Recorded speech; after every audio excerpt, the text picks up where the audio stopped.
있어야 될 것 같습니다. 되게 낯서실 것 같아요. 우리 감리교에 속하신 목사님이셔서 아마 우리 교단에는 그래도 친구분은 많으시다 그러니까 또 천보산 기도원에서 또 거의 10년 정도 말씀을 전하시기도 하셨고 하지만 그래도 소개를 해드리는 게 좋겠는데 소개할 내용이 없습니다. 왜냐하면 2시에 만나가지고 내가 좀 얘기를 들어서 소개를 해야 되겠다 했는데 처음 만나뵌 분인데 되게 오래 만난 사람 같아서 그냥 자연스럽게 자기 개인 얘기를 하다가 시간을 보니까 2시 반이 다 돼가지고 이거 뭘 소개해드려야 되나 소개할 내용을 구체적으로 많이 듣지를 못했습니다. 하지만 한 가지 확실하게 소개해드릴 수 있는 건 정말 하나님께서 내 안에서 증거케 하셨던 그 같은 내용의 복음을 이 목사님처럼도 이렇게 증거케 하실 수 있구나라는 것을 유튜브에서도 제가 보고 했기 때문에 참 하나님께서 우리를 통하여서 주실 은혜를 또 기대하는 점에 있어서만큼 하나님께서 특별히 우리들에게 크신 또 은혜를 주실 것 같습니다. 우리 어노인팅 교회 개척하셔서 지금 9년째 되셨다 그러는데요. 개척하셔서 열심히 사역하시면서 복음 증거에 열심히 우리 장희중 목사님 나오셔서 말씀 증거해 주시겠습니다.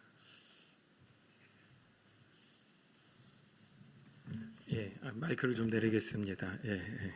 저는 이렇게 강단에 쓸 때마다 가장 부러우신 분이 제가 세팅해 놓은 마이크를 올리시는 분들이 가장 부러운데 저는 어딜 가나 이걸 낮춰야 돼서 이게 주로 어느 교회를 가도 밑에 단이 있는데 목사님이 크셔서 단이 없네요.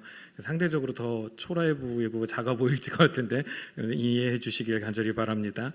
자, 소개해 주신 대로 저는 이제 감리교회 개척을 해서 지금까지 이렇게 목회를 하고 있는 그 목사입니다. 그래서 사실 제가 염려가 컸어요. 그래서 제가 여기에 오셔서 말씀 전해주셨으면 좋겠습니다라고 했을 때 제가 먼저 말씀드리고 저는 감리교 목사입니다 이렇게 해서 했는데도 괜찮으시다라고 했는데 제가 오늘 와서 목사님도 말씀하실 때 잠깐 목사님을 뵀는데 제가 고민하는 것과 신학적 고민을 동일하게 하고 계시더라고요.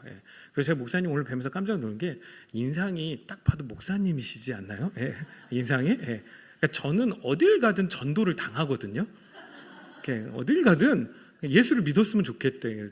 심지어 지난번에 저쪽 어디에서 지하철역을 가는 데는 저를 너무 극률하게 여기시면서 쫓아오시더라고요. 그래서 당신 예수를 믿어야 된다고 해서 제가 목사입니다라고 말하고 싶은데 그분이 상처받을까봐 저는 어딜 가나 전도를 당하는 인상인데 목사님은 딱 봐도 목사님이시더라고요. 그래서 귀한 교회 가운데 서게 돼서 하나님의 은혜라고 생각을 합니다. 자, 오늘 같이 좀 말씀을 보도록 하겠는데요. 오늘 말씀은 저와 여러분들이 너무나도 잘 알고 있는 선한 사마리아인의 비유입니다. 그렇죠? 이 비유를 모르시는 분은 아무도 없으실 거예요. 제가 학생들을 만나서도 가끔 이 설교를 하는데 주일학교 아이들도 이 비유를 알고 있더라고요. 그러니까 이미 이 본문을 읽으면서 여러분들 머릿속에서는 이제 기승전결이 다 끝나버리신 분들이 계실 거예요. 그렇지, 가서 나도 길에서 강도 만난 자를 좀 만나서 선한 사마리아인이 되고 싶다라는 마음들이 다 있으실 거예요. 그럼에도 불구하고 여러분들이 여태까지 선한 사마리아인이 되시지 못한 이유는 아직까지 길에서 강도 만난 자를 만나지 못해서, 그렇죠? 길에서 강도 만난 자만 만났어도 여러분들은 선한 사마리아인처럼 돌보고 구제해주고 살려서 드디어 내가 선한 사마리아인이 될 수 됐구나라고 생각을 하셨을 텐데 우리는 아직 그런 사람들을 만나보지 못했기 때문에 여전히 그것이 우리의 하나의 소망으로만 남아있을 확률이 매우 큽니다. 하지만 우리가 이 본문을 다시 한번 좀 생각해 봐야 되는 이유가 있어요. 그래서 원래 이 비유는 30절부터 시작을 하거든요. 그런데 제가 25절부터 읽기를 원했던 것입니다. 25절을 다시 보면 이렇게 나와요. 어떤 율법사가 일어나 예수를 시험하여 가로되 선생님 내가 무엇을 하여야 무엇을 얻는다고요? 영생을 얻으리이까? 이렇게 질문한 거예요. 그러니까 어떤 율법사가 예수님에게 찾아와서 이렇게 질문한 거예요. 어떻게 해야 내가 구원을 얻을 수 있습니까? 어떻게 해야 내가 영생을 얻을 수 있습니까? 여기까지 동의하시죠? 그 질문이 맞죠? 그런데 만일 그렇게 질문한 그 사람에게 예수님께서 너 가서 길에서 강도 만난 자 좀 도와줘. 너 가서 착한 일 좀 해. 너 가서 선한 사마리아인처럼 살아. 그런 구원이 있어. 이렇게 하면 이게 맞나요? 틀리나요? 그럼 착한 일을 통해서 구원받을 수 있나요? 선을 통해서 구원받을 수 있나요?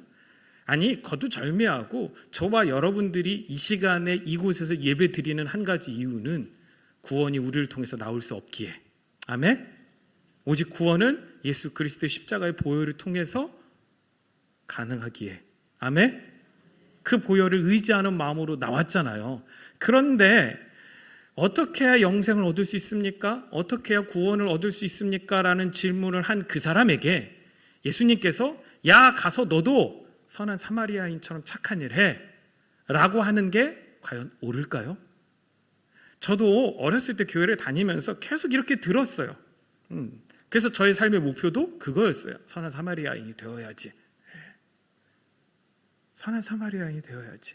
제가 어렸을 때 다녔던 교회는 시골의 작은 개척교회들만 다녔어요. 그래서 제가 하나님 앞에 약속했던 게 두 가지거든요. 저는 절대로 목사는 안 합니다. 왜냐하면 목사는 너무 힘들어서. 개척교회 목사님들만 늘 봤으니까 얼마나 힘들어요. 힘들죠. 두 번째가 뭐냐면 신학교에 간 다음에, 그러니까 제가 절대로 안 한다고 하는데 주님은 그걸 또 꺾어서 하게 하시더라고요. 그래서 제가 요즘 저희 청년들에게 이렇게 이야기하거든요. 절대로 뭘 안 하겠다는 얘기는 하지 마라. 그럼 하나님은 반드시 하게 하신다. 그러니까 적당히 좀 되면 할게, 뭐 이 정도로만 기도를 해라, 제가 그러거든요. 근데 제가 신학교에 딱 꺾임을 당해서 입학을 해가지고 하나님 앞에 기도한 게 있어요. 뭐였냐면, 하나님, 난 절대로 개척은 안 합니다. 왜냐하면 개척교회 목사님들 너무 힘든 걸 봤으니까. 근데 그 절대로 안 하겠다는 두 가지를 지금 제가 다 하고 있거든요. 다 하고 있는데, 제가 왜 신학교를 안 가려고 했냐면, 목사님들을, 제가 본 목사님들은 늘 힘들고 어렵게 사신 거야. 그러니까 저분들이 누구도 선한 사마리아인처럼 가난한 사람들을 돌보거나 길에서 강도 만난 사람을 돌볼 수 없는 것 같아. 왜냐하면 제가 어렸을 때 느끼는 바로는 저희 어머니, 아버지가 봉양하듯이 이렇게 해야만 살아가실 수 있는 분들이었기 때문인 거죠. 그래서 저는 그런 설교들을 들으면서 이런 생각을 했어요. 하나님, 저는 목회자가 아니라 평신도가 돼서 정말로 귀한 평신도 사역을 하는 사람이 됐으면 좋겠습니다 라는 게 저의 소망이었거든요. 왜요? 선한 사마리아인이 되고 싶어서. 그래서 인정받고 칭찬받고 싶어서. 그것이 우리 마음속 안에 다 자리 잡고 있는 그리스도인들의 대부분의 열망이에요. 그러니까 여러분들, 우리나라 NGO 단체 중에 두 번째로 큰 NGO가 굿네이버스거든요. 이게 선한 이웃, 좋은 이웃이에요. 이 굿네이버스가 뭐냐면 바로 선한 사마리아인을 모티브로 해서 본인들이 그렇게 저 아프리카나 아시아의 굶주린 국가들을 돌보고 섬기는 일들을 하겠다라고 세운 기독교 NGO 단체인 거예요.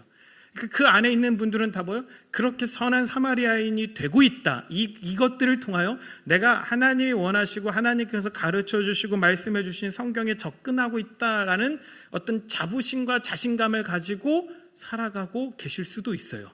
그런데 이미 우리가 이 한 구절, 25절 한 구절을 통하여 우리가 알고 있던 것들이 잘못된 발단에서 시작됐다라는 것을 우리는 깨닫게 된 거예요.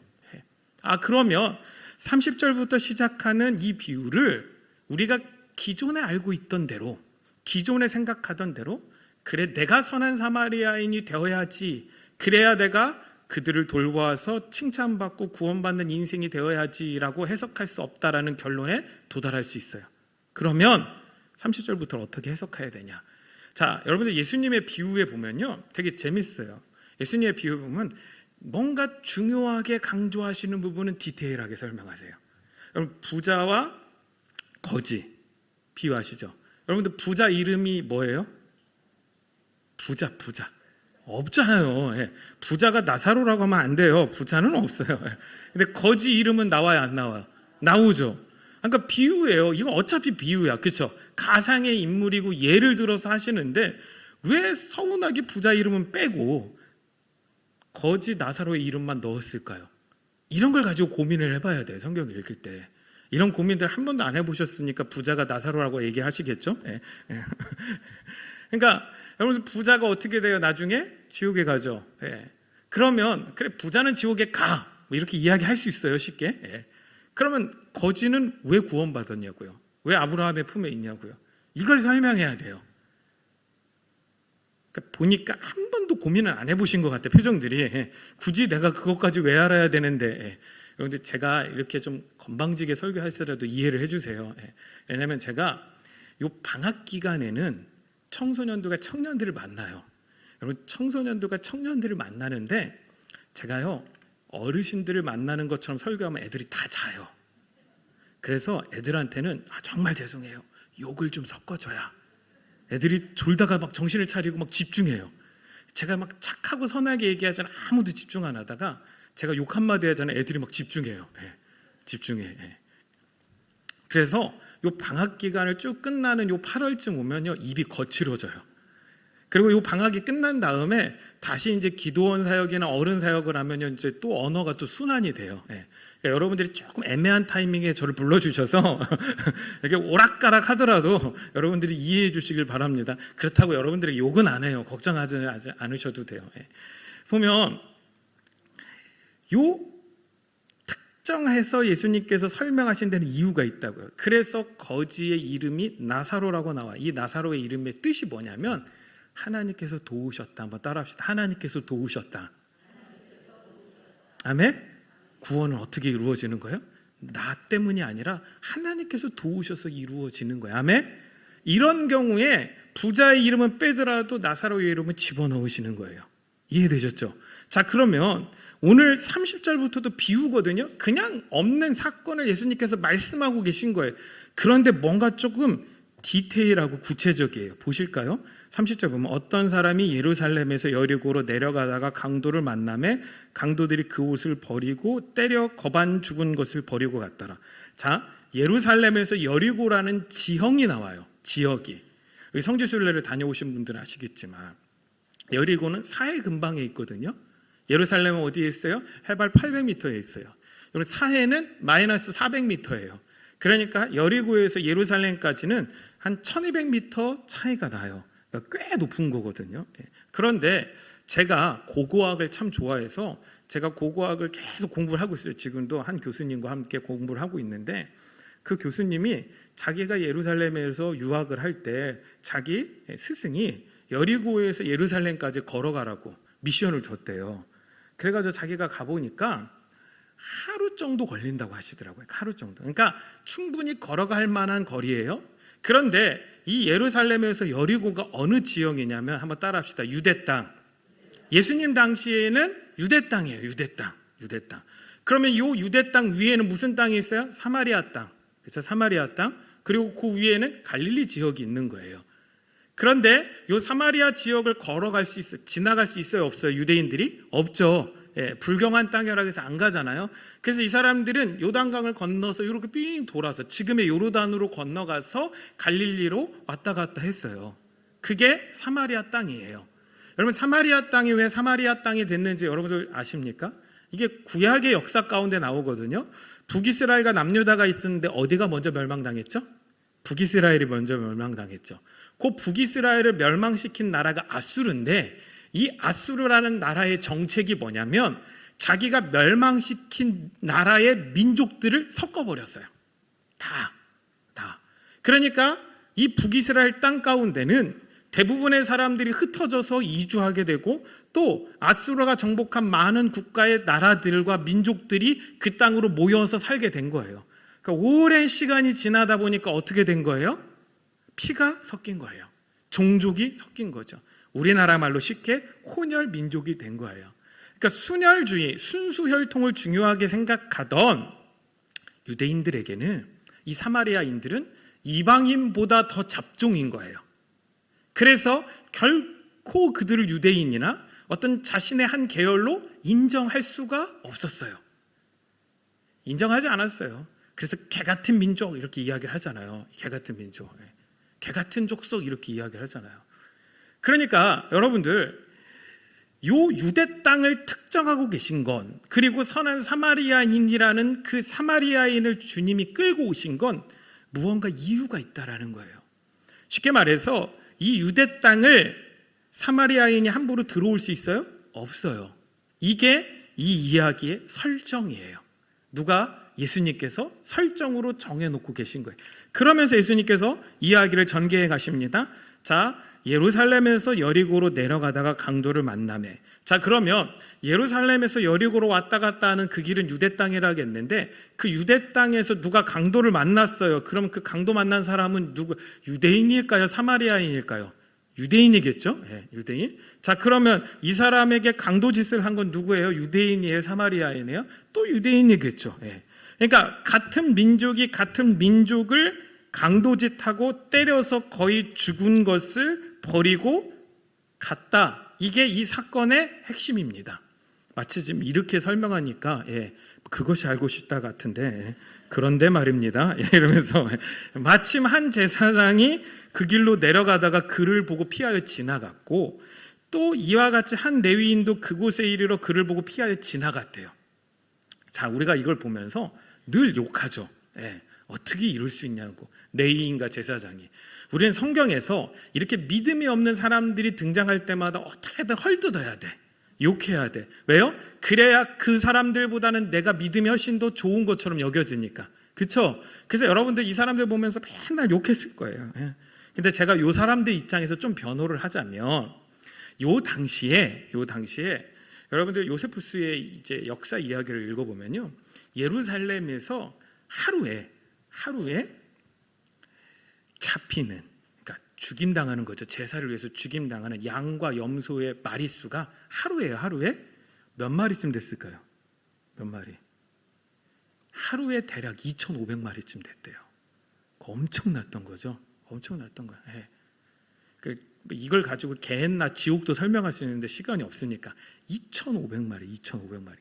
그러니까 예루살렘 성전의 제사를 섬기는 게 결코 쉬운 일이 아니에요. 그래서 이 당시에는 어떻게 했냐면 전국에 흩어져 있는 제사장과 레위인의 그룹을 24등분으로 나눴어요. 24등분으로 나누면 대략 48주가 되겠죠. 그러니까 1년이 52주니까 대략 지금으로 계산하면 24등분으로 나눈 그 사람들이 2주 정도만, 1년에 딱 2주만 예루살렘 성전의 제사를 섬길 수가 있었어요. 그러니까 이 사람들은 딱 2주를 섬기기 위해서 뭐요? 1년 내내 정결의식을 치르고 있었던 거예요. 정결하게 가꾸고 있었던 거예요. 그러니까 우리도 딱 그럴 것 같은 생각이 들어요. 제가 이걸 보다가 찾다 보면 무슨 생각이 들었냐면 1년에 딱 2번만 교회 오라고 하면 되게 잘할 것 같고 올 것 같아. 그렇죠? 이 2번만 예배 드릴 수 있다. 그것도 안 드리겠죠? 그러기는 어쨌든 정말 예배에 대한 열망이 있는 사람들이라면. 그러니까 이 사람들은 1년을 막 준비를 했는데 지금 막 가고 있는데 길에서 강도 만나서 거의 죽은 것 같아서 숨도 안 쉬는 것 같고 정신도 없고 불러도 아무런 반응이 없는 사람이 누워있어. 근데 만약에 내가 그 사람이 돕겠다고 이렇게 건드렸는데 그 사람이 죽은 시신이면 어떻게 되는 거예요? 부정해지죠. 그러니까 자기가 1년 동안 준비했던 그 모든 것들이 물거품이 되는 거예요. 그대로 자기의 고향, 자기가 살던 곳으로 돌아가서 또 1년을 정결의식을 치러야만 하는 거예요. 그러니까 레위인과 제사장들이 그걸 보고 피하여 지나갔다는 거예요. 이걸 가지고 예수님께서 무슨 말씀하고 계시냐면 너희는 율법이라는 것을 지키기 위하여 생명을 소중히 여기지 않는다. 여러분, 하나님께서 가장 중요하게 생각하시고 여기시는 건 생명이에요. 아멘? 저와 여러분들을 통하여 또 다른 생명이 이 교회 안에 채워지길 소망하고 계신 거예요. 아멘? 또 다른 구원받은 영혼들이 이곳에 넘쳐나길 소망하고 계신 거예요. 근데 때로는 때로는 한국교회의 많은 사람들이 내가 있는 이곳이 내가 마음껏 예배하고 내가 마음껏 하나님을 만나기 위하여 누군가가 들어오는 것들을 너무나도 불편하게 여기는 경우들이 많이 있어요. 많이. 불편하면 아는 척을 안 하면 될 거 아니에요. 저에게 특징이 있거든요. 저에게 특징은 새신자가 와도 절대로 아는 척을 안 해요. 특명이에요. 특명. 누구도 아는 척을 하지 마라. 저도 그래요. 새신자가 와도 절대 아는 척을 안 해요. 나중에 새신자로 오신 분이 한 2달쯤 다니다 답답해서 찾아와. 세상에 이런 교회 처음 봤다고. 아니 내가 2달을 다녔는데 왜 아무도 아는 척을 안 하냐고. 결국 다니실 분은 이렇게 다 와서 얘기를 해서 안 해요. 안 해요. 저희는 그냥 냅둬요. 냅둬. 그래서 아직까지 저희 교회 제가 한 1년 다니신 분이 있거든요. 근데 그분이랑 저랑 아직 대화를 한 번도 안 했어. 그렇게 생각하면 여러분들 생각할 거예요. 교회가 큰가 보다. 아니에요. 엄청 작아요. 그래서 새신자가 와도 모를 수가 없다니까. 근데 마치 짠 듯 아무도 얘기를 안 해. 그래서 사람들이 와요. 마치 자기 몰카 당하는 것 같았다. 몰래카메라. 어떻게 사람들이 아무도 나를 아는 척을 안 하지? 예. 저에게 오랜 훈련이에요. 훈련. 예. 절대로 아는 척하지 마라. 예. 절대로. 그런데 엊그제 지난주에 한 2달 다니신 형제님이 계시는데 그 형제님이 저한테 찾아와서, 제가 안 찾아갔어요. 그분이 저한테 와서 얘기 좀 하자고. 예. 그래서 저는 또 막 덩치도 이만하신 분이라서 때릴까 봐 걱정돼서 왜 그러시냐고 그랬더니, 목사님 감사하다고. 그래서 뭘 감사하냐고. 그래서 2달 동안 아무 말을 안 걸어주셔서 감사하다고. 아, 그러신 분이 있구나. 예. 그러니까 여러분들, 그렇게 제사 드리고 예배 드리고 하나님을 섬기는 것에 자유하고 싶고 만족하고 싶고, 누군가가 불편해져서 내가 생명 살리는 일을 게을리하고 있다면, 어쩌면 우리가 그렇게 비판하던 이 모습이 우리 안에 있진 않을까에 대한 염려와 걱정들을 해야 된다라는 거예요. 이 교회가 어떻게 세워졌을까요? 1972년도에 세워졌더라고요. 제가 보니까 12월 3일, 머리 좋죠? 외웠어요. 12월 3일, 72년도. 그러니까 지금 50년이 넘었죠. 이제 51년째인가 2년째쯤 되실 것 같은데, 누군가가 이곳에 생명을 살리기를 소망하는 마음으로 교회가 세워졌을 거 아니에요. 그렇죠? 그럼 우리도 뭐 해야 돼요? 그걸 해야 돼요. 여러분, 15년 전에 우리나라 통계 자료가 어떻게 나왔냐면, 15년 전 통계 자료가 중학생, 고등학생 복음화율이 3%라고 했어요. 근데 지금은 어떨까요? 더 줄었겠죠? 더 줄었어요. 제가 아주 청소년 캠프를 크게 하는 선교단체에서 간사로 꽤 오래 사역했는데, 제가 그 선교단체를 나오고서 10년 만에 이번에 처음 가서 캠프를 한번 잠깐 인사드리러 갔어요. 지나가다가. 제가 있을 때 거기가 2,500명씩 14번을, 여름에 12번을 캠프했어요. 2,500명씩 한 번에. 엄청 컸죠? 그 총신대학원에서 하는 캠프예요, 목사님. 총신대학원, 양지에 있는. 그래서 저는 총신대학원을 안 다녔는데, 저는 거의 총신대학원을 다니다시피 했어요. 왜냐하면 겨울방학 2달, 여름방학 2달을 전 총신대학원 기숙사에서 생활했거든요. 그걸 거의 8년을 했으니까 제가 총신대학원생보다 기숙사에서 더 오래 잤다니까. 그렇게 그 선교단체에서 제가 사역했는데, 이번에 가서 제가 충격을 먹었어요. 뭘 먹었냐면, 그 큰 2,500명이 들어갈 수 있는 채플실에 300명밖에 없는 거예요. 옛날에 2,500명씩 꽉꽉 찼는데 300명밖에, 300명. 다음 시대가요, 없어요. 제가 청년들을 만날 때마다 사람들이 물어봐요. 목사님은 청년들과 청소년들이 좋아서 만나는? 아니요, 저는 걔들 지긋지긋해요. 청년들 좋아해서, 청년들 진짜 정말 싫어해요. 제가 그러거든요. 그 왜 만나요? 사명이니까요. 좋아서 만나는 게 아니라 만나야 되니까, 살려야 되니까 어쩔 수 없이 만나요. 여러분들 부탁드립니다. 이 교회 가운데 하나님의 생명이 더욱더 넘쳐나고 죽어가는 그 영혼들을 살리는 그 사명에 집중할 수 있는 신성교회 모든 성도님들 되시기를 간절히 소망합니다. 자, 그 다음 보면, 어떤 사마리아인은 여행하는 중 거기 이르러 그를 보고 불쌍히 여겨. 33절에 그렇게 되어 있어요. 어떻게 해요? 사마리아인이 여행했대요. 자, 한번 봅시다. 여러분, 사마리아인이 이 유대 땅을 함부로 여행할 수 있어요, 없어요? 없다겠죠. 불가능해요. 왜 불가능하냐면, 그 사마리아인이 이렇게 여행하다가 죄송합니다. 걸리면 어떻게 되냐면, 그냥 채찍질 당하고 능욕 당하고 돌에 맞아 죽임 당할 수 있어요. 그렇게 죽여도 죄가 되지 않는 시대가 그 시대였어요. 그 시대. 그럼 우리가 이렇게 이쯤 되면 생각해 볼 수 있어요. 아니, 어차피 유대인으로 같은 혈통인데 사마리아인이 몰래 이 땅 들어왔다고 사마리아인인지 어떻게 아냐? 여러분들 이렇게 생각하실 수 있잖아요. 근데 알아요. 자, 우리나라도 보면 봅시다. 혼혈 딱 보면 보여요, 안 보여요? 보여죠. 그러니까 혼혈이면 어떤 거예요? 순수 혈통이 아니라 피가 섞여서 훨씬 더 크고 잘생기고 이쁘죠. 우리 눈에 그렇게 보인다고요, 혼혈이. 그러니까 제가 여러분들 이렇게 쭉 불러보니까 다 순수 혈통이야. 아니, 저도 더더욱 그렇고요. 그렇죠? 딱 봐도 한국인이야, 순수 혈통이야. 할렐루야. 근데 한번 봅시다.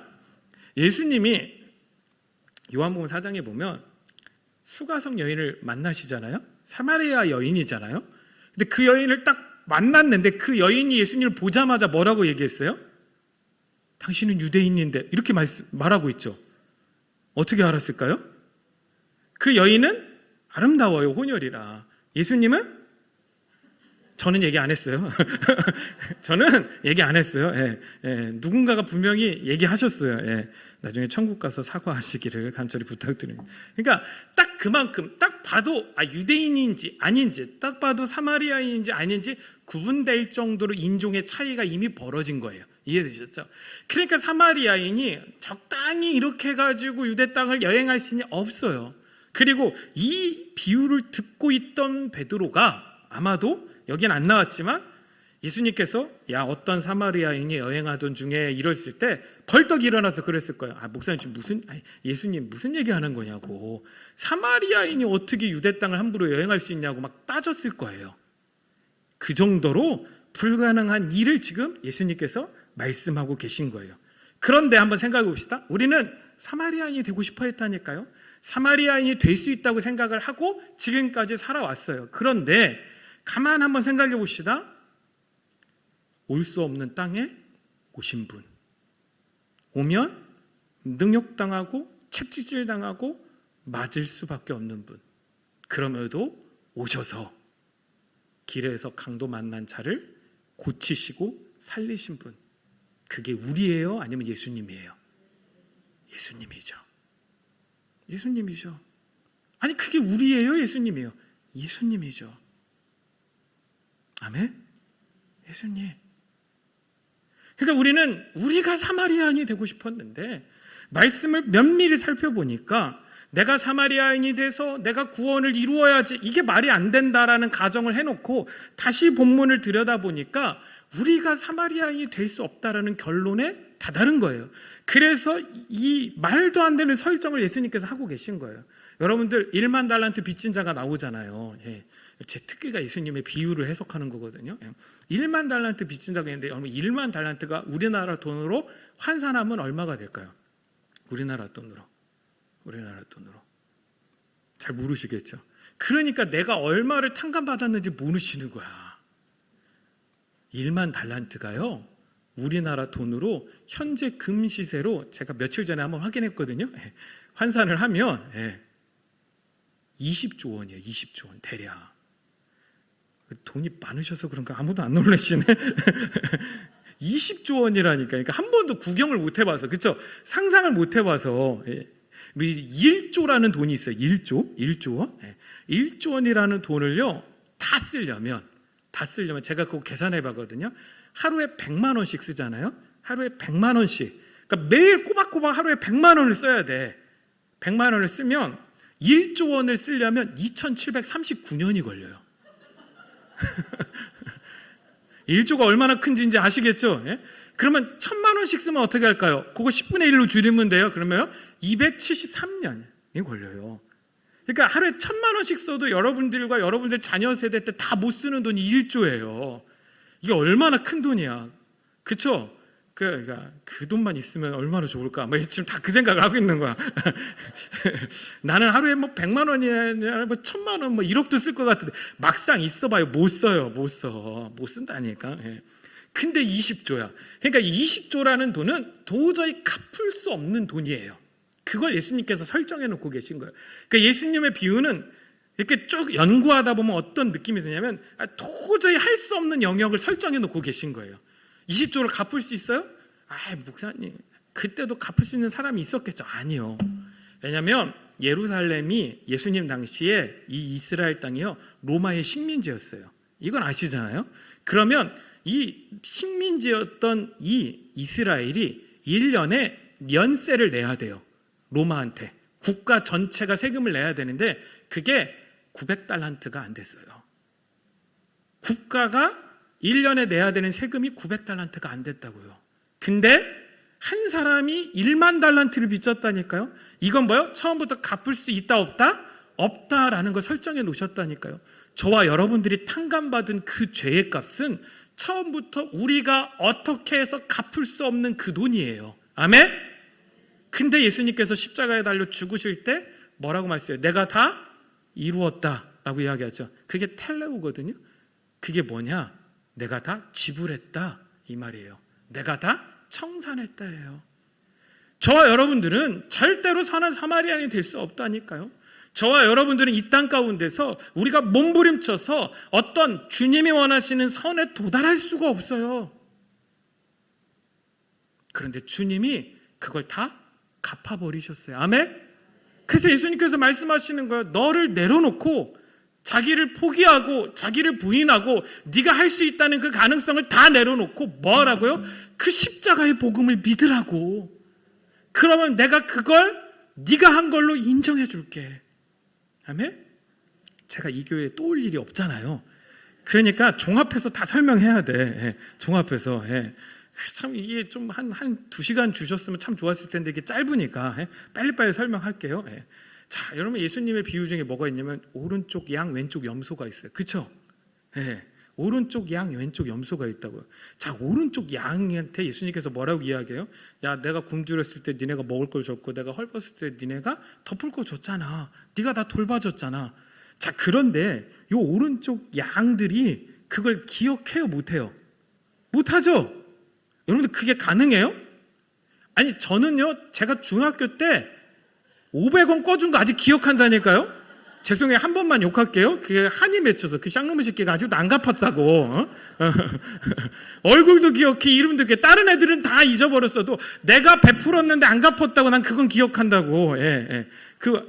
또 표정이 또 그래. 아우, 쪼잔하게. 여러분들도 다 기억하신다니까. 예, 예. 내가 누구한테 공대받은 건 기억 못해도 내가 누군가한테 베풀었던 걸 어떻게 기억 못해요?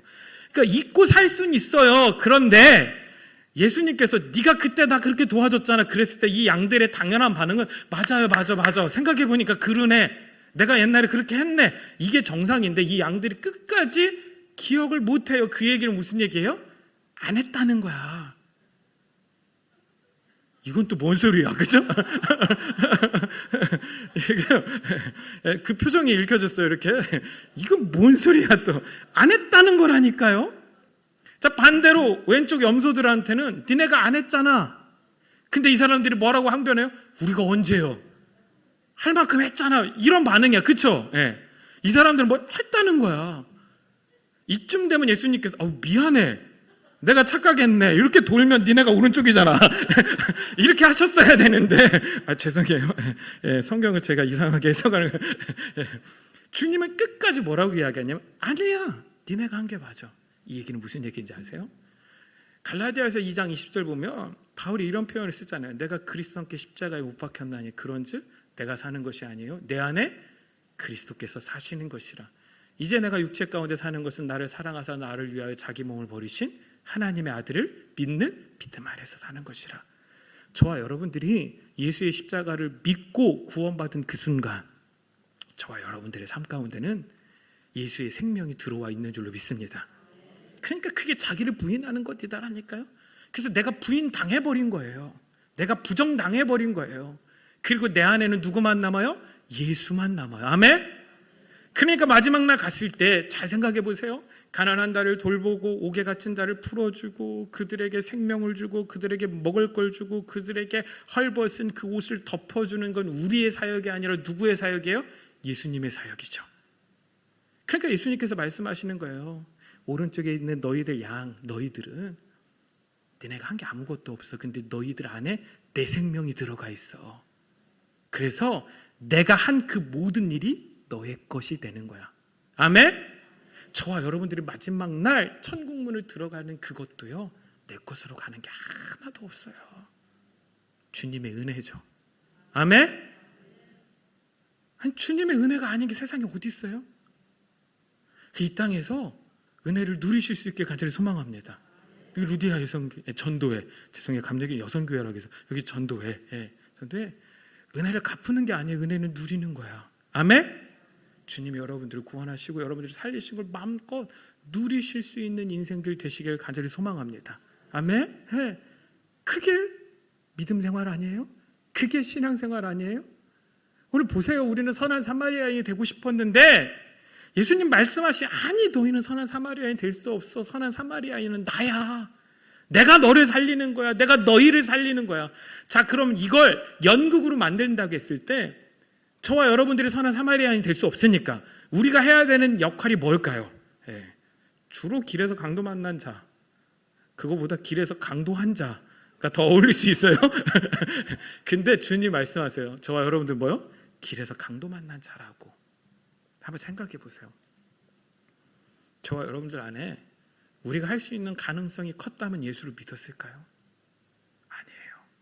자, 이 30절을 보면 이렇게 설명하고 있어요. 그 옷을 벗기고 때려 거반 죽은 것을 버리고 갔더라. 거반 죽은 것. 이게 뭐예요? 거의 죽은 거예요. 의식이 없는 거예요. 여러분, 유대인이 지금 강도를 당한 거예요. 이 사람이 만약 정신이 있어요. 의식이 있다고 해봐요. 그리고 한쪽 손을 쓸 수 있었다고 생각해봐요. 딱 보는데 저쪽에서 누가 걸어와요? 사마리아인이 걸어오고 있어. 그럼 이 사람은 그 사마리아인의 도움을 받았을까요? 안 받았을까요? 안 받았어요. 그게 유대인의 자존심이에요. 이 사람이 할 수 있는 방법은 뭐냐면 막대기든 돌이든 들어서 던지는 거예요. 저리 꺼져 이 개 같은 종조가. 날 도우려고 하지 마. 날 불쌍히도 여기지 마. 나는 하나님의 백성 선민 유대인이야. 그러니까 제발 나를 그냥 영광스럽게 죽게 내버려둬. 이게 유대인의 자존심이라니까요. 저와 여러분들이 길에서 강도 만난 자가 아니었다라면요, 여기 이 자리에 와 있을 사람이 없어요. 하나님이 택하시고 하나님께서 예정하지 않으셨다라면 이 가운데 여기서 예배드리고 하나님을 만나고 경험할 수 있는 사람이 누가 있어요? 아무도 없어요. 아멘? 아무도 없다고요. 그래서 예수님께서 어떻게 해야 구원을 얻을 수 있습니까? 라고 질문하는 그 사람에게 이렇게 말씀하시는 거예요. 네가 율법학자잖아. 네가 쌓은 선이 되게 많다고 생각하잖아. 네가 지금까지 이룬 것이 되게 많다고 생각하잖아. 그거 다 부정해. 그거 다 쓸데없는 거야. 그거 생명 살리지 못하는 거야. 그거 강도짓이야 라고 이야기하면서 네가 해야 되는 건 길에서 강도 만난 자가 되어야 해. 여러분의 인생 가운데 가장 가난한 마음을 가질 수 있는 사람들이 되어야 할 줄로 믿습니다. 그래서 예수님께서 이 땅 가운데 오셔서 가장 먼저 사람들을 모아놓고 공식 설교를 하신 게 산상수훈이잖아요.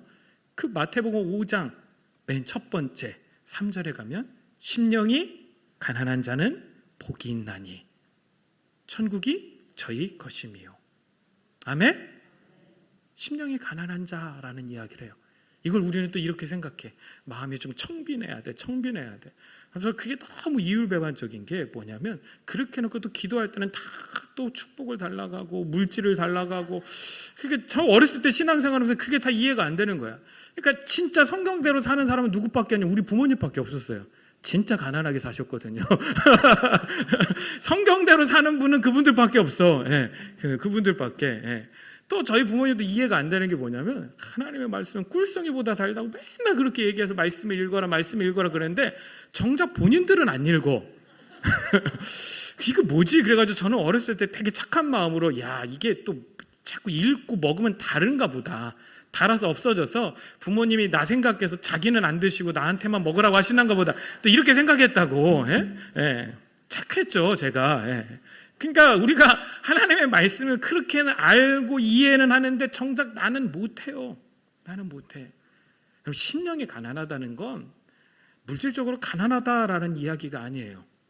가난이라는 헬라어가 두 개인데 첫 번째는 뭐냐면 쉽게 말해서 상대적 빈곤이에요. 어느 노력에 따라서 벗어날 수 있는 빈곤이에요. 근데 또 하나의 빈곤은 뭐냐면 절대적 빈곤이에요.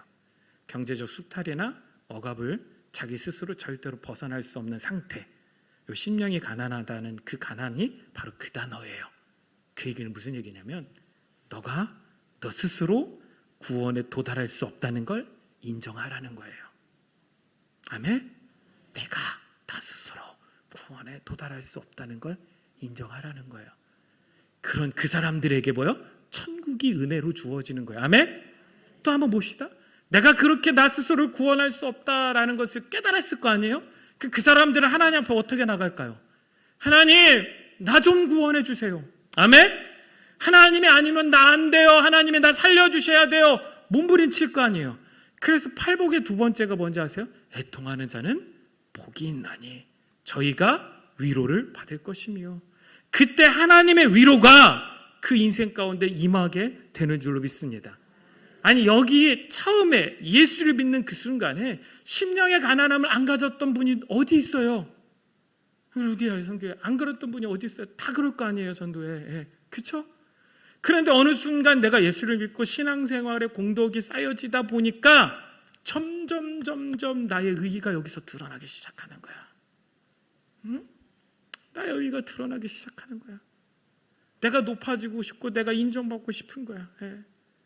여러분들 목사님 어떠신지 모르겠지만 제가 예전에 사역을 할 때요, 큰 교회에서 교육 목사로 사역을 하고 있었는데 12월 달만 되면 너무 불안한 게 뭐냐면 자꾸 전화가 와.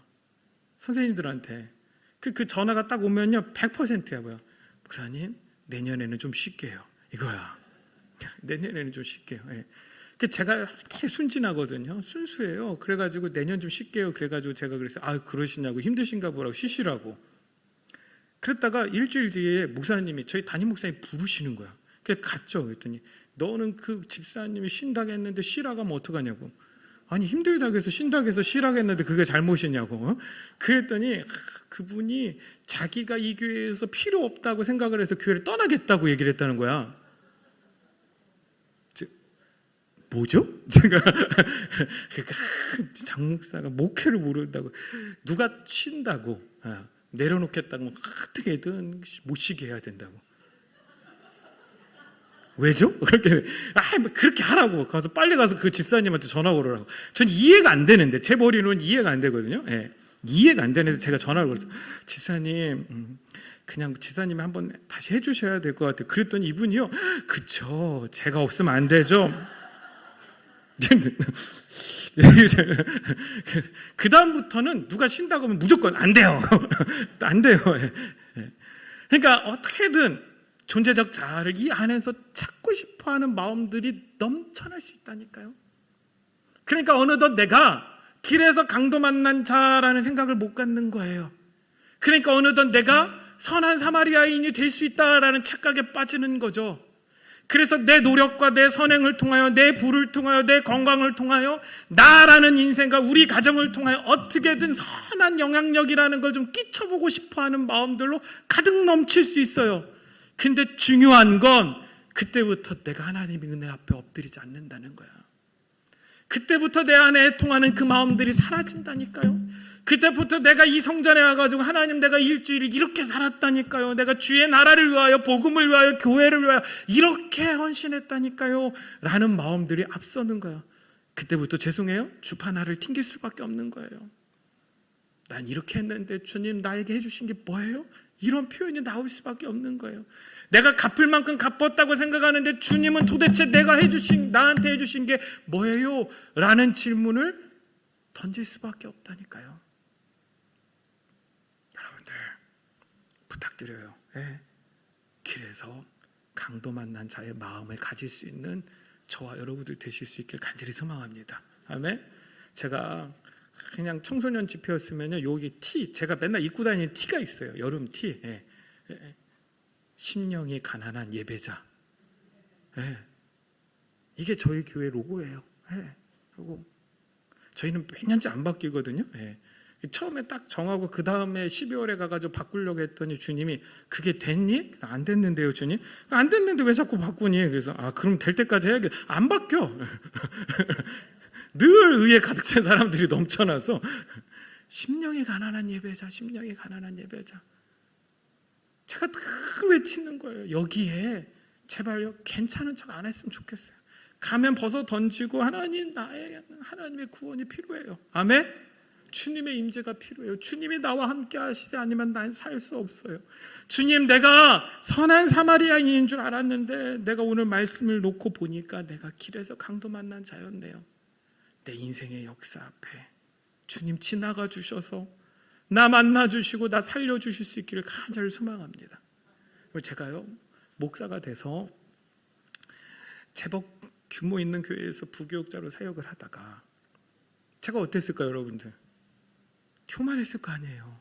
하나님께서 저를 딱 핀셋으로 끄집어내서 주님이 뭐라고 말씀하셨냐면, 제가 새벽 부목사로서 그날 새벽 예배를 담당을 했는데 새벽 예배 설교를 하고 이렇게 가서 기도하는데 주님이 저에게 말씀하시는 거예요. 야, 너는 지붕도 없는 길거리 한복판에서 나를 위해서 예배할 수 있니?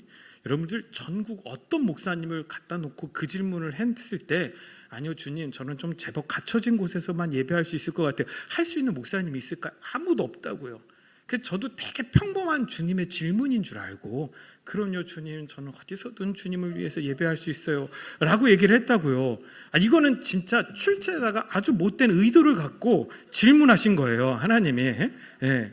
그러니까 하나님이 자주 저한테 죄송해요 이런 표현 그냥 제 농담처럼 하는 게 사기를 치시는데 그때도 그 질문을 딱 던지셔서 주님 아유 그럼요 저는 어디서든 주님을 위해서 예배할 수 있어요. 그랬더니 주님이 갑자기 그 대답이 끝나자마자 그럼 너 개척해라. 주님 잘못 들었습니다. 너 개척해라. 이 감동이 오는 거예요. 그러면 그걸 가지고 제가 바로 개척한 게 아니라 2년을 점검했어요. 주님 뭐라고요? 개척해라. 또 다시 바꿔서 질문해야 돼. 주님 개척하라는 말씀이 맞습니까?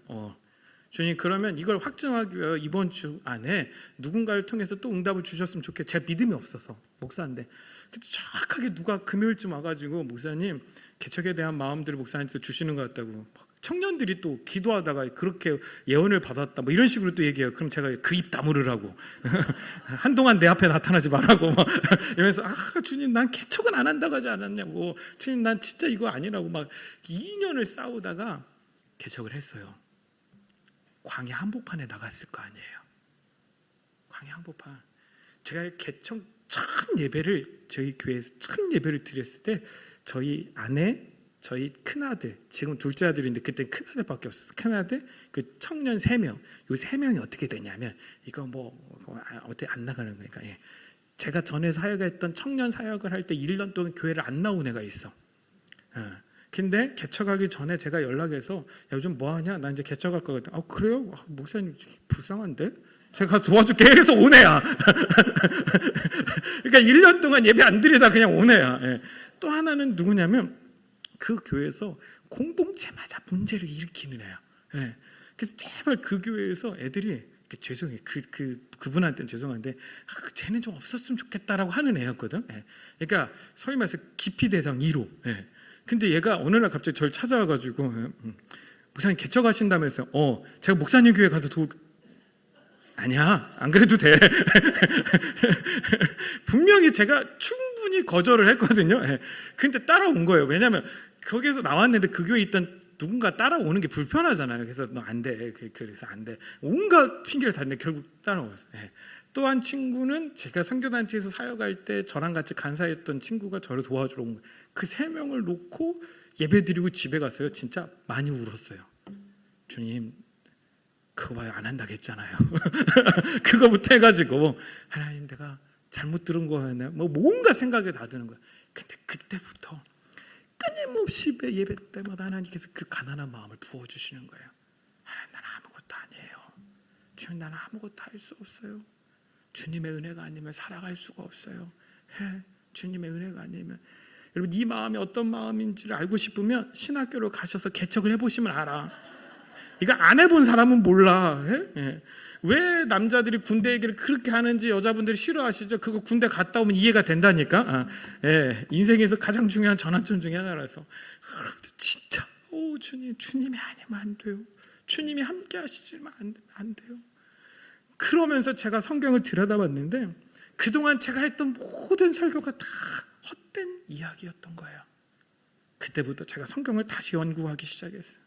그러다 어느 날 이 본문을 낳고 내가 선한 사마리아인이 되려는 마음이 컸다라는 걸 깨달은 거예요.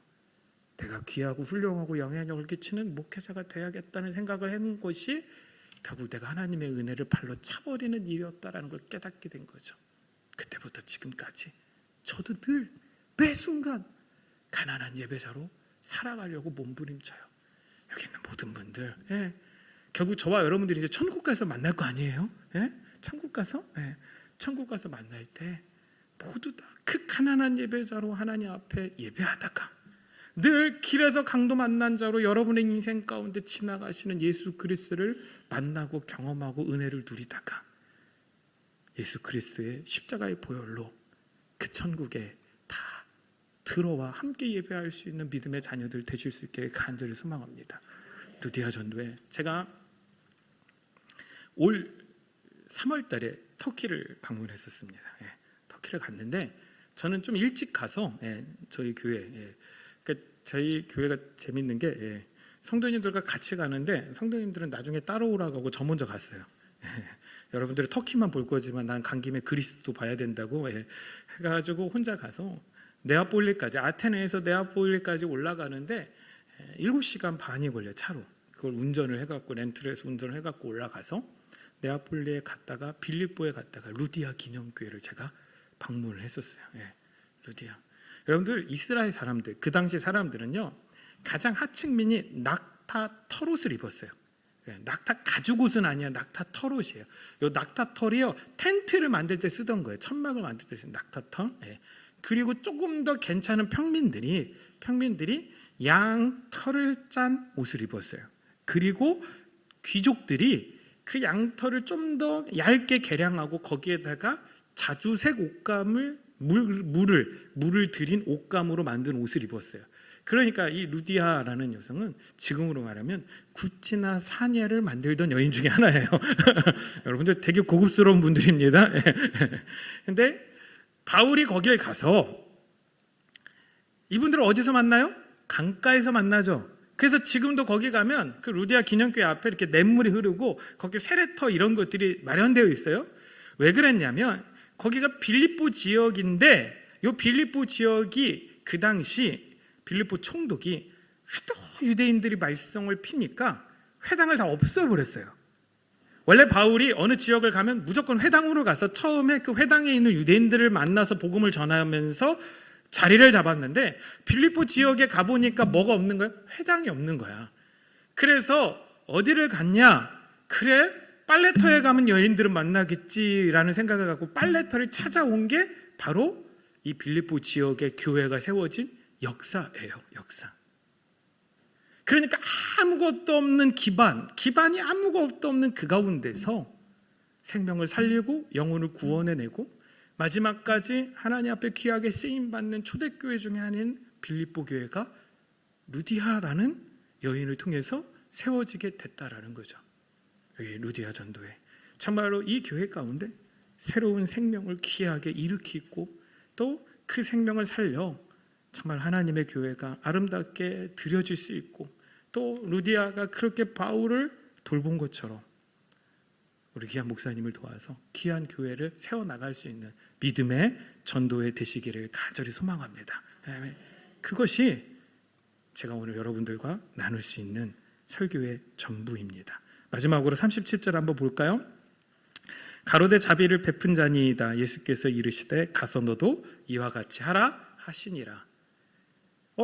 목사님 여기서 이와 같이 하라 라는 말이 가서 너도 선한 사마리아인처럼 하라는 뜻 아닌가요? 이 구절 하나 때문에 우리가 전체를 오해할 때가 참 많아요. 그런데 찾아보니까 이런 의미예요. 가서 너도 이와 같은 상태가 되라. 이와 같은 상태, 어떤 상태요? 길에서 강도 만난 자의 상태. 이 교회에서 오랜 동안 신앙생활을 하시면서 때로는 내가 선한 사마리아인이다라고 생각하시는 분들이 계실 수 있어요. 계실 수 있어요. 몰라요, 여러분들. 저는 어디를 가든 일찍 안 가요. 30분 일찍 온 것도 특별히 일찍 온 거예요. 왜냐하면 저는 시간에 딱 맞춰서 가요. 왜 그러냐? 기본적인 정보를 모르고 설교해야 속이 편하거든요. 그렇죠? 기본적인 정보를 알고 설교를 하면요, 죄송해요. 오늘 아까 목사님 이야기했듯이 저랑 목사님이랑 딱 만나서 20분 동안 무슨 얘기했냐면, 무슨 얘기? 어떻게 목회자로 부르심을 받았나 그 얘기만 했어요. 교회적 상황을 하나도 몰라요. 하나도. 왜냐하면 알면 어떤 권사님이 그랬더라, 어떤 집사님이 그랬더라, 어떤 장로님이 그랬더라 이렇게 설교하다가 찾아. 도대체 그 권사님이 누굴까?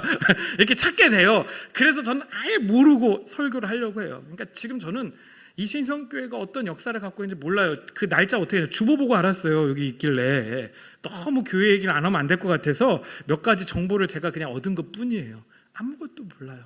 어떤 상황인지 몰라요. 그런데 우리 안에 혹시라도 행여라도 마음이 내가 선한 사마리아인 같은 마음들이 있었다면 그걸 다 내려놓고 여전히 길에서 강도 만난 자의 마음을 가질 수 있는 저 여러분들 됐으면 좋겠고, 여전히 그렇기 때문에 내가 신앙을, 믿음을 가진 연수와 상관없이 끝까지 애통함을 가지고 하나님 앞에 부르짖을 수 있는 주님의 귀한 믿음의 성도님들 되시기를 간절히 소망합니다. 아멘. 우리 시간에 찬양 하나 하고 저랑 같이 한번 기도하셨으면 좋겠어요. 예, 찬양 하나 하고 우리 아까 제가 올라올 때 마지막 했던 찬양이 임재라는 찬양이 있더라고요. 우리 그 찬양 우리 같이 한번 하도록 할게요. 예, 그리고 짧게 기도하고 우리 설교를 마치도록 하겠습니다. 임재라는 찬양입니다. 주님, 그렇습니다. 우리를 긍휼히 여기시고 이곳에 하나님의 임재를 소망하며 같이 찬양합시다.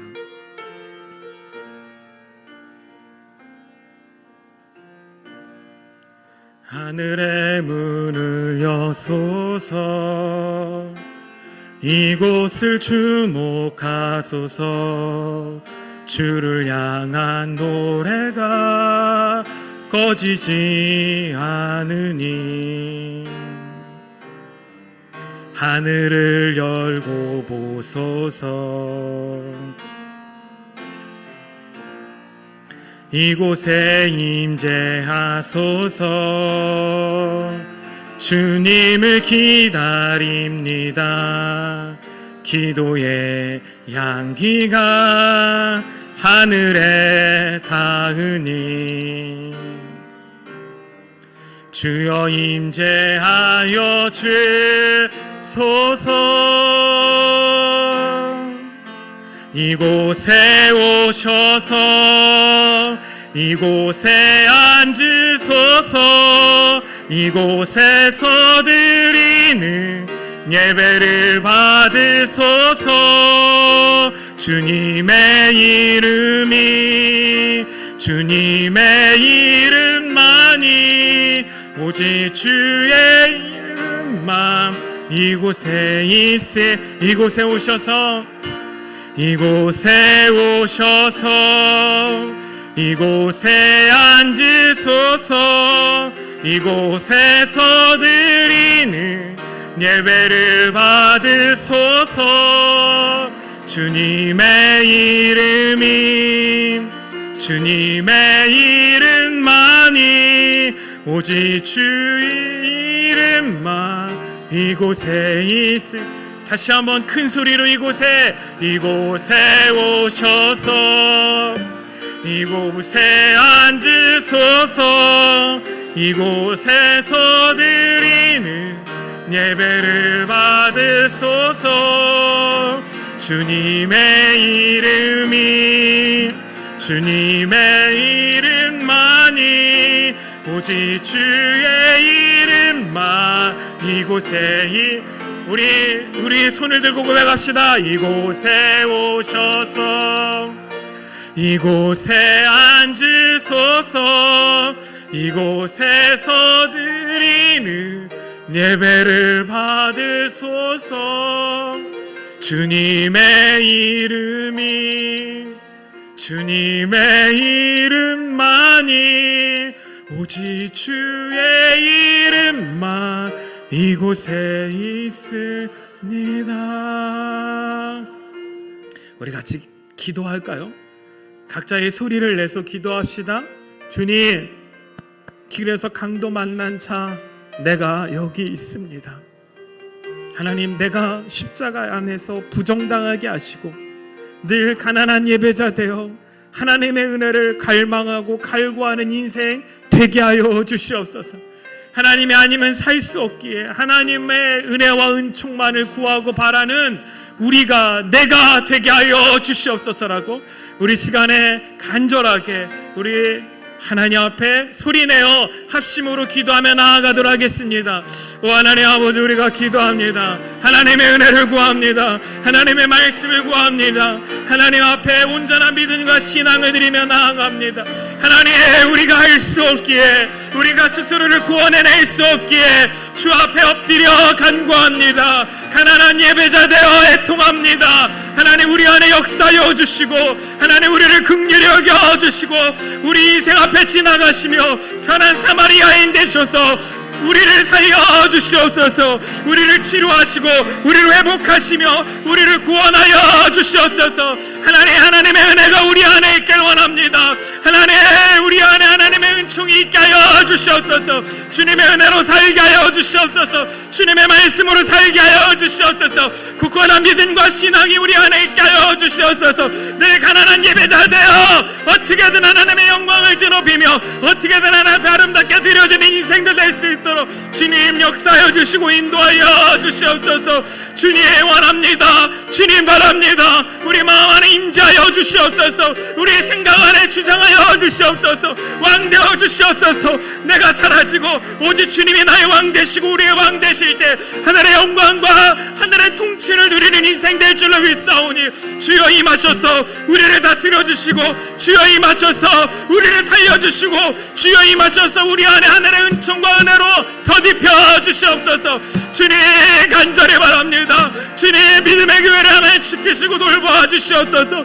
하나님 믿음의 교회를 하나님 세워주시고 하나님 지금까지 이끌어 오셨사오니 하나님 귀한 목사님을 통하여 더 귀한 사역들이 펼쳐지게 하여 주시고 날마다 하나님의 은혜와 은총이 넘치는 귀한 교회 될 수 있도록 하나님 이 교회 윈재하여 주시고 자정하시고 다스려 주시고 역사하여 주시옵소서. 우리의 믿음과 우리의 뜨거움과 우리의 열정이 사라지지 않게 하여 주시고 주님 오시는 그 마지막 날까지 우리가 그렇게 열정적으로 뜨겁게 주님의 은혜를 구하며 예배하다가 주 앞에 설 수 있는 우리가 될 수 있도록 주님 역사해 주시고 인도하여 주시옵소서. 하늘의 은혜와 은총으로 하는 역사하여 주시옵소서. 하늘의 놀라운 은혜와 축복으로 역사하여 주시옵소서. 하나님 생명을 주관하신 하나님 이 교회가 그렇게 생명을 살려나갈 수 있는 주님의 교회 될 수 있도록 주님 역사하여 주시고 인도하여 주시옵소서.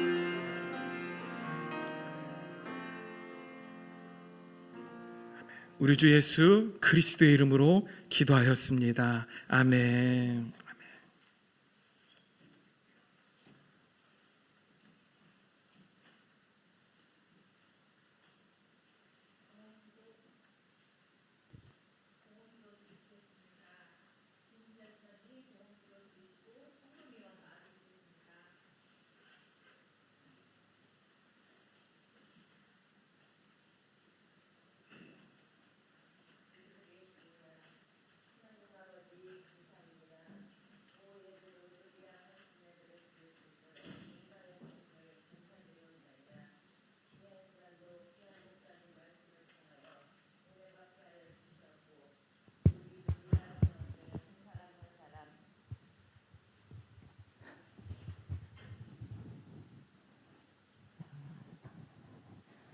우리 루디아 회원들 한 사람 한 사람 지체가 되어 몸된 성전에 충성 봉사하게 하여 주시어서 신성교회의 덕을 세우며 유익을 끼칠 수 있는 루디아가 되게 하여 주시옵소서. 여러 가지 결단과 다짐을 통하여 새롭게 거듭날 수 있도록 인도하여 주시옵소서. 이 한 시간도 하나님께 귀한 예물을 드리옵니다. 기뻐 받아 주시옵고 이 예물이 쓰이는 곳곳마다 영혼을 살리는 데 사용되게 하여 주시옵소서. 또한 우리 신성교회 성도님들 마음과 뜻을 같이 하게 하여 주셨사오니 가정마다 형통의 축복을 주시옵소서. 루디아 회원들에게도 동일한 은혜 주실 줄 믿사오며 모든 영광 아버지께 돌려오며 예수님의 이름으로 기도드렸사옵나이다.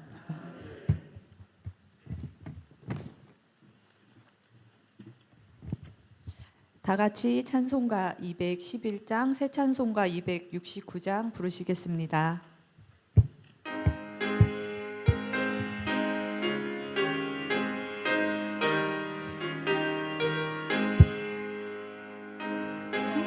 목한 십자가에 피 흘려 죽으신 샘물같이 흐르니 죄 많은 형제여 한없어도 나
목사님 광고해 주시고 폐회 찬송 부르신 후 장익중 목사님 축도로 루디아 헌신 예배를 마치겠습니다. 예, 광고 드리겠습니다. 우리 구역장 모임은 오늘 모이지 않고요. 대신 광고로 대신하겠습니다. 우리 목요일 날 10시에 우리 교회에서 모여서 우리 구역장 수련회 철원 또 권사님 별장으로 다녀오도록 그렇게 하겠습니다. 목요일 10시에 모여서 다녀오도록 그렇게 하겠습니다. 그리고 예배 후에는 우리 목사님 어떻게 잠깐 시간이 되시나요? 우리 잠깐 장로님과 함께 친교하는 시간 잠깐 가지도록 그렇게 하겠습니다. 이상 광고를 마치겠습니다. 우리 주기도송으로 폐회 찬송 드리고 축도로 장익중 목사님 축도로 예배 마치도록 하겠습니다.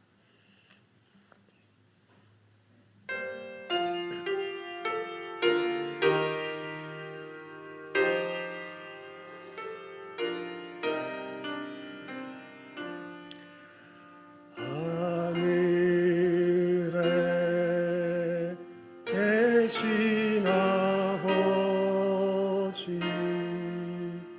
이름 거룩하사 주님 나라 임하시고 뜻이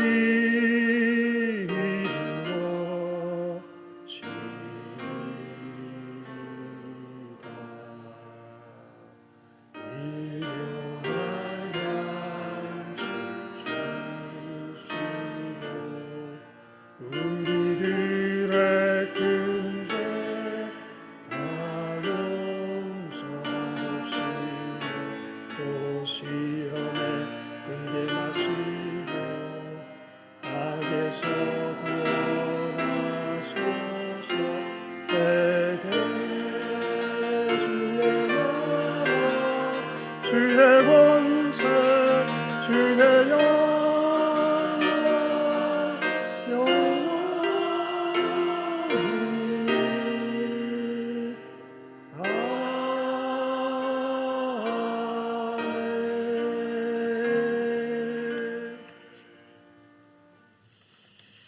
하나님 아버지 감사합니다. 귀한 교회에 정말로 같이 예배할 수 있는 은혜를 베풀어 주시고 특별히 귀한 루디아 전도회를 통하여 하나님 앞에 헌신하며 예배할 수 있는 귀한 은혜의 시간을 베풀어 주시니 너무나도 감사합니다. 하나님 우리가 마지막 날 결국 주 앞에 설 자들인데 이 땅을 살아가며 정말 마치 주님이 안 오실 것 같은 신앙생활을 하지 않게 하여 주시고 날마다 주님 다시 오신다는 그 한 가지 사실을 우리 가슴에 새기며 주의 복음을 위하여 정말로 늘 가난한 예배자로 살아갈 수 있는 주의 백성들 될 수 있도록 주님 역사해 주시고 인도하여 주시옵소서. 귀한 신성교회 하나님 놀라운 축복과 하나님 기름 부으심으로 역사하여 주셔서 이 교회가 50년을 달려온 것처럼 앞으로 더 50년을 달려가고 더 긴 세월 동안 주의 많은 생명들을 살려낼 수 있는 믿음의 교회 될 수 있도록 주님 역사해 주시고 특별히 귀하게 김한석 목사님이 세우셨사오니 목사님이 통하여 온 성도가 정말로 늘 길에서 강도 만난 자의 모습으로 주 앞에 은혜를 구하며 하나님을 경험하고 누리며 축복을 나눌 수 있는 귀한 교회 될 수 있도록 주님 역사하여 주시옵소서. 이제는 우리 주 예수 그리스도의 십자가의 은혜와 하나님 아버지의 무한하신 사랑하심과 성령님의 역사하심이 오늘 가난한 예배자로 길에서 강도 만난 자로 주 앞에 나아가는 여기 있는 믿음의 모든 성도들과 주의 교회 위에 지금부터 영원토록 함께 하시기를 간절히 축원하옵나이다. 아멘.